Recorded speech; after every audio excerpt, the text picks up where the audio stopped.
Dios le bendiga, familia, Dios le bendiga grandemente. Bienvenido a nuestro canal, presentando a Dios verdadero. Primeramente queremos presentarnos. Yo soy Randy, quiero presentar a mi esposa Niori. Hola, Dios le bendiga. Hoy vamos a tocar un tema muy importante, hablando de la palabra de Dios, la Santa Escritura, es decir, la Santa Biblia, la Biblia.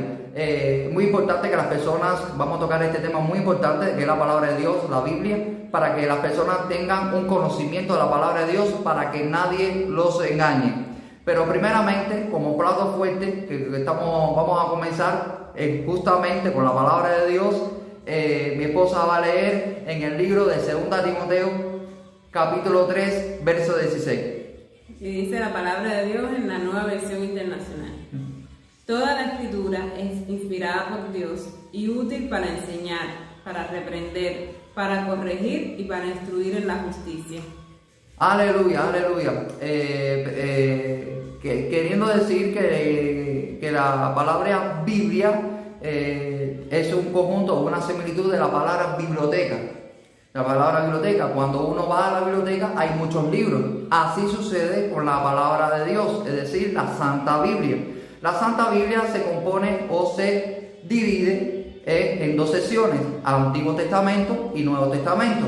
En el Antiguo Testamento hay 39 libros y en el Nuevo Testamento hay 27 libros. En total son 66 libros en total que compone la Biblia. Es un conjunto de libros que compone la Biblia en total. Es muy importante que tenga un conocimiento y voy a darle un pequeño resumen de algunas partes de la palabra de Dios, principalmente en el Antiguo Testamento.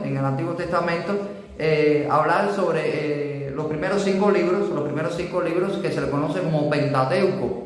Eso significa 5. Ese es el significado de la palabra Pentateuco, que son los 5 libros primeros, que habla sobre el libro de Génesis, el libro de Éxodo, Levítico, Números y Deuteronomio. Ahora, los libros históricos que se le conoce como libros históricos, como el libro de Josué, Jueces, Ruth, Primera y Segunda de Samuel, Primera y Segunda de Reyes, Primera y Segunda de Crónicas, Esdras, Nehemías, Esther. Ahora, los libros poéticos, que se le conoce como los libros poéticos en el Antiguo Testamento, como el libro de Job, Salmos, Proverbios, Eclesiastés, Cantar de Cantares de Salomón. Ahora, vamos a hablar de los profetas mayores y de los profetas menores. Los profetas mayores fueron los autores que escribieron más libros, es decir, que escribieron más extensos libros. Los profetas mayores son los que escribieron un poco menos, es decir, que tienen menos capítulos. Que los profetas mayores, lo que se componen en los profetas mayores, en el libro de Isaías, Jeremías, Lamentaciones, que Lamentaciones lo escribió el profeta Jeremías, Ezequiel y Daniel. Ahora, los profetas menores son Oseas, Joel, Amós, Obadías, Jonás, Miqueas, Nahum, Habacuc, Sofonías, Ageo, Zacarías y Malaquías. Ahora, en la composición del Nuevo Testamento se compone en los 4 evangelios, que es Mateo, Marcos, Lucas y Juan. Son los que se componen los primeros libros que comienza el Nuevo Testamento, que son los 4 evangelios. Después vemos en el libro de Hechos históricos, y la palabra lo dice, libro de Hechos, que habla de la vida del peregrinar de la iglesia y de algunos en sus inicios, exacto, amor, y también de los apóstoles, que se habla de la vida de los apóstoles, de Pablo, de Nabé, Pedro, Santiago, Lucas también, se habla ahí, se hace un compendio, una parte de la vida de esos apóstoles que predicaron la palabra de Dios y hablando de la palabra de Dios. También vemos las cartas paulinas.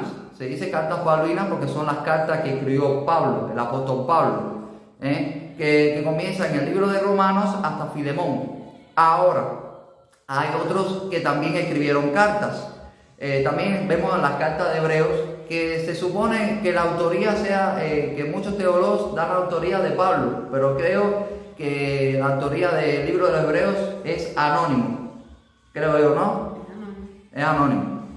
Entonces, vemos también otras cartas, como en el libro de Santiago, primera y segunda de Pedro, primera, segunda y tercera de Juan, el libro de Judas y el libro de Apocalipsis o el libro de la Revelación, que también lo escribió Juan. Inclusive Juan escribió el Evangelio de Juan, escribió los tres cartas de primera, segunda y tercera de Juan, y escribió también cuando él estuvo exiliado en la isla de Patmos, que tuvo la revelación del libro, que escribió el libro de Apocalipsis. Por eso se le conoce Apocalipsis como libro de revelación también, en el nombre todopoderoso en Cristo Jesús. Por eso es el propósito y el tema central de la Biblia, es la redención de la humanidad a través de Cristo. Muy importante, muy importante. Ahora mi esposa va a leer el pasaje de la palabra de Dios en el libro de Hebreos, capítulo 4, verso 12. Dice la palabra de Dios en la Reina Valera de 1960.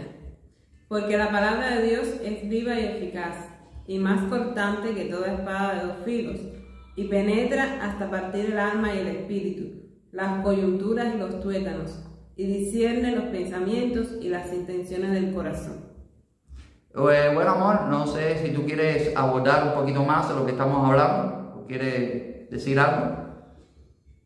Bueno, quería comentar que es importante, ¿no? Ya hablaste de la introducción y cómo está compuesta la Biblia, de qué cosa es la Biblia, pero es muy importante que entendamos por qué los cristianos valoramos tanto la Biblia, estudiarla, meditar en ella. Y por eso invitamos al resto de las personas, los que no lo han hecho, sean cristianos o no, a buscar la Biblia, a meditar en ella, pidiéndole siempre en oración ayuda a Dios para poder entender lo que se está revelando ahí. Pero el caso es que sabemos, ¿no? Y experimentamos en nuestra vida, cada cristiano que la lee, que estudia todos los días la palabra de Dios, que tiene muchos efectos beneficiosos para nosotros, en todos los sentidos, y comenzando por nuestra alma, ¿no? Pero quiero explicar, ¿no? Ejemplificar rápidamente y resumidamente cuáles son los principales efectos que uno nota con el transcurso del tiempo. Primero, la santificación. Y el mismo Jesús dijo en el libro de Juan, está recogido en los capítulos 15 y 17, que la palabra de Dios nos limpia y que la palabra de Dios es la verdad que nos santifica. Por tanto, necesitamos estudiar la palabra de Dios y vivirla. Por algo dice Hebreos 4:12 que es viva, nos hace vivirla. Exacto. Y así nos santifica, nos purifica, nos hace despojarnos de esas cosas del pasado, de todo el pecado ese que traíamos del mundo, y nos hace más limpios para presentarnos ante Él. También otro efecto es la renovación del entendimiento. Es muy importante, por algo nos recalca Pablo en el libro de Romanos, en la carta de los Romanos, que para conocer la buena voluntad de Dios, agradable y perfecta, necesitamos renovar el entendimiento. Y la palabra de Dios es algo que nos permite ir entendiendo mejor el mundo que nos rodea. Así Muchas cosas que pensábamos antes de conocer a Cristo que para nosotros eran normales o buenas, después que estudiamos, meditamos y vivimos la palabra de Dios, entendemos que realmente no eran tan buenas muchas de ellas y que nos traían consecuencias negativas a nosotros y a nuestra familia. Entonces ahí nos va renovando el entendimiento. También nos trae sabiduría. El mismo Job, en el libro de Job, dice, capítulo 12, versículo 13, que la sabiduría viene de Dios. Y también el Salmo 111:10 dice que el que estudia la palabra adquiere sabiduría. Entonces es importante conocer más y más de la palabra de Dios. Sobre todo se adquiere mucha sabiduría en los capítulos del libro de Proverbios. Pero en toda la Biblia se aprende muchas cosas que nos ayudan a vivir más sabiamente, a tomar decisiones sabias y a tener resultados mejores con cada decisión que tomamos. También nos trae libertad. El mismo Jesús dijo en el capítulo 8, versículo 32 del libro de Juan, que conoceréis la verdad os hará libre. Cuando conocemos la verdad que es Cristo, la verdad que es la palabra de Dios, entonces somos libres de muchas ataduras espirituales y Correcto. del alma que a veces ni sabíamos que estaban en nuestra vida y que no nos dejaban avanzar, que no nos dejaban vivir realmente. Y ese conocimiento nos trae libertad. Exacto. Y también nos trae prosperidad. El mismo libro de Salmos, capítulo 1, los versículos del 1 al 3, promete que el que medita en la palabra de Dios todo el tiempo, día y noche, es prosperado en todos sus caminos. Y el mismo Dios le dijo a Josué, cuando iba a empezar su liderazgo después de la muerte de Moisés, en el capítulo 1, versículo 8, que debía meditar en la palabra de Dios día y noche, para que así fuera prosperado en todo lo que hiciera. Entonces, si Dios lo promete, es su palabra, que no es hombre que miente, ni hijo de hombre que se arrepiente. Amén. Cuando lo hacemos, cuando lo vivimos, cuando lo practicamos, vemos cómo Dios prospera a sus hijos en todos los caminos y de todas las formas posibles. Aleluya, aleluya. Muy buena esa enseñanza que tú estás dando a las personas que nos ven en video. Y también que la palabra de Dios restituye, restaura, edifica, te da sabiduría para poder entender y comprender lo que nos rodea. Y para nuestra vida también la palabra de Dios creo que es una coordenada que Dios nos puso en nuestras manos, y saber utilizar esa coordenada, porque es la brújula a seguir en nuestra vida. Ahí vemos muchas cosas interesantes en la palabra de Dios, en la Santa Escritura. Amén. Eso me trae a la memoria el Salmo 119, 105, que dice: lámpara es a mis pies tu palabra y lumbrera al camino. Aleluya. O sea, que ilumina los pasos que tenemos que dar en el camino, nos va mostrando por dónde tenemos que andar y nos guía al lugar correcto. Así mismo, así mismo. Espero que les sea de mucho provecho, de esta impartición de sabiduría que le estamos dando humildemente en nuestra posición. De Dios, no viene de nosotros. Exacto. Todo viene de parte de Dios, bajo el poder del Espíritu Santo. Nos despedimos. Suscríbanse, danos su comentario para saber, para mejorar algunas cosas. Queremos saber el criterio de las personas que nos ven nuestros videos. Y nada, como dice nuestro canal, vean nuestro canal que se llama Presentando a Dios Verdadero. Aleluya, gloria a Dios. Dios le bendiga a la familia, Dios le bendiga grandemente. Bendiciones.